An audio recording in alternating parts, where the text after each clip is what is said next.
قول يا حاج شفت ايه وانت جاي في الطريق؟ انا سواق ميكروباص. تمام يا حاج. كويس.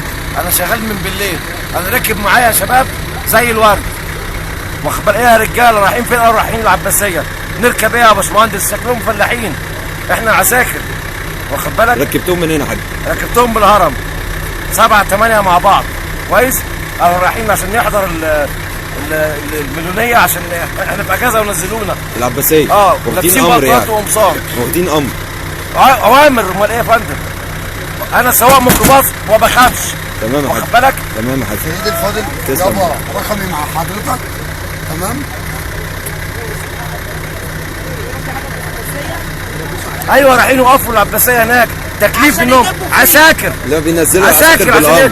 بيجمع يعني الشعب على المصري بالأمر. هو اللي واقف، واخد بالك؟ احنا الشعب المصري. دلوقتي وبعد بهدلتنا وبعد اللي احنا ضربنا